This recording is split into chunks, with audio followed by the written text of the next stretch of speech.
Hello. ये है आपका पार्ट 2 और बुक नंबर 1 MSOE 004। इसमें हम अपना पढ़ेंगे रिमेनिंग कॉन्सेप्ट। ये कॉन्सेप्ट बहुत ईजी जो आपने अभी तक पढ़ा है उसका मतलब प्रैक्टिकल में क्या है ये है। तो सबसे पहले हम पढ़ेंगे हिस्टोरिकल बैकग्राउंड। इंडिया में अर्बनाइजेशन का कॉन्सेप्ट हम एंशियंट हिस्ट्री से ट्रेस कर सकते हैं, क्योंकि हमारी जो इंडिया है वर्ल्ड की फर्स्ट 6 एंशियंट सिविलाइजेशंस में से एक है, जिसमें से एक इजिप्ट भी है जिस पे इतनी सारी मूवीज़ बनी हैं। बट इंडिया वाले पे आई डोंट थिंक इतनी मूवीज़ बनी हैं, इतने लोगों को मालूम है। But be proud of India, क्योंकि हमारे इंडिया में इंडस वैली सिविलाइजेशन हुआ था, जो कि वर्ल्ड की एंशियंट फर्स्ट सिविलाइजेशन में से एक है। वर्ल्ड में ओनली 6 हैं, इंडिया उनमें से एक है। ठीक है, तो इसमें है कि हम इंडस वैली सिविलाइजेशन से ट्रेस कर सकते हैं। इंडस वैली सिविलाइजेशन इसलिए आपका अर्बनाइजेशन का पार्ट है क्योंकि वो आपका एक रिवर के सराउंड अर्बनाइज्ड हुआ था। वहाँ पे उनकी सिटी डेवलप हुई थी। ठीक है, अब देखो हम आगे वाले चैप्टर में पढ़ेंगे या फिर हम ऑलरेडी पहले पढ़ चुके हैं। वैसे बेसिक नॉलेज है, अगर आप थोड़ा सोचेंगे आप अपने आप समझ जाएंगे। जो अर्बन सेंटर जो होता है वो क्यों डेवलप होते हैं, उनका एक कोर होता है। लाइक ऑक्यूपेशन की वजह से अगर मैंने कोई जैसे बोकारो है, टाटा जमशेदपुर है और टाटा नगर है, वो डेवलप इसलिए हुआ है क्योंकि वहाँ पे टाटाज ने अपने स्टील प्लांट लगाए। वहाँ पे लोग जॉब के लिए ऑक्यूपेशन बेसिस पे गए एंड वो डेवलप हो गया। तो ऐसे ही ड्यू टू वेरियस रीज़न और अ स्पेसिफिक रीज़न आपका एक पार्ट ऑफ लैंड डेवलप होता है जो बाकी लोगों को अट्रैक्ट करता है, जिससे वो पूरा एरिया डेवलप हो जाता है। तो इसमें भी यही लिखा है, there were various forces, various reason जिसकी वजह से आपके एक पार्ट डेवलप होता है। इसको हम ancient, medieval and modern time में हम इसको ट्रेस कर सकते हैं।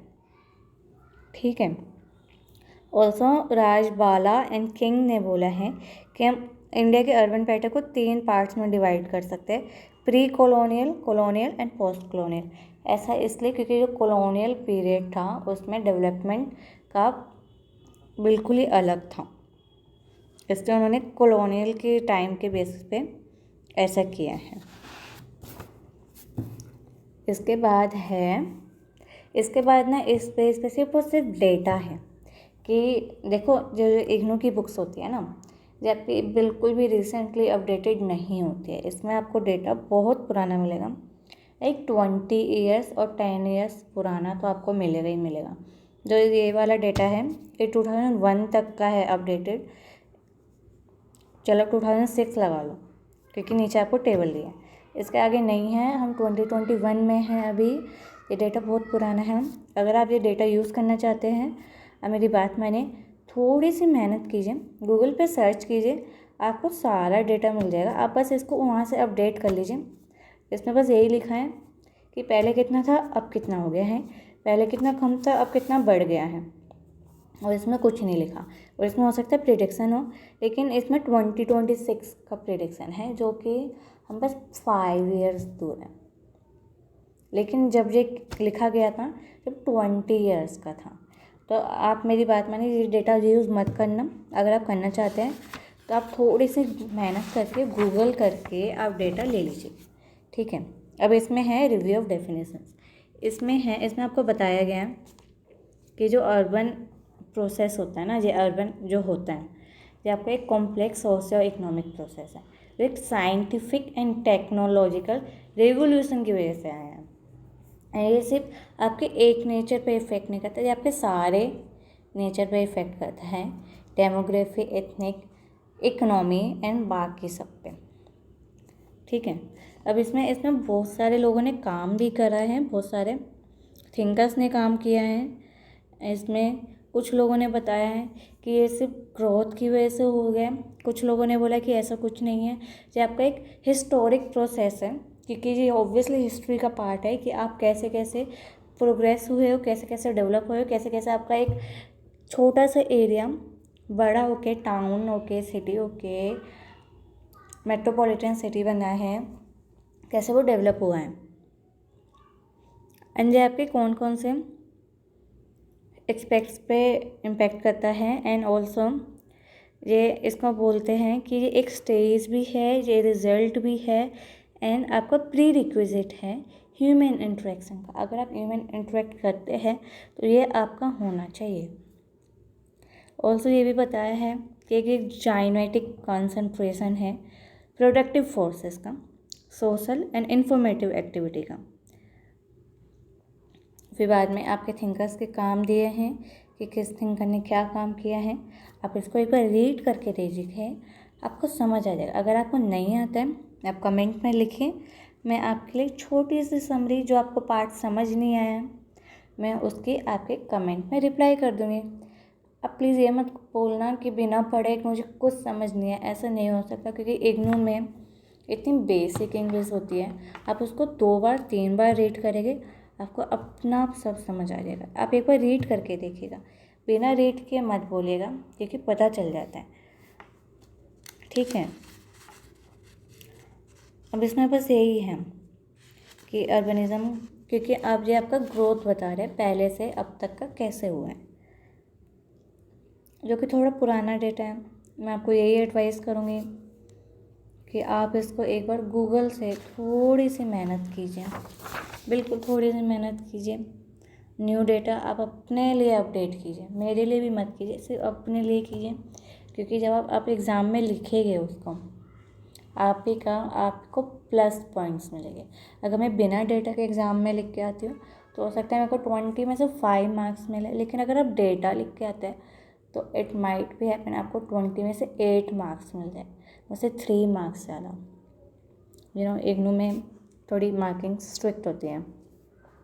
सो जो अब हमारा इतना सारा हमने अर्बन ग्रोथ का हिस्ट्री देखी, डेवलपमेंट प्रोसेस देखा, बाकी थिंकर्स का काम देखा, अब इससे हमको पता चला है कि अर्बनिज़म जो कॉन्सेप्ट होता है वो उसका क्या इम्प्लाई करते हैं, ठीक है। ये आपको बताते हैं कि पीपल्स एक्टिविटीज़ की वजह से होता है, एंड जो आपके पॉपुलेशन एंगेज्ड है agriculture activities and rest of the population.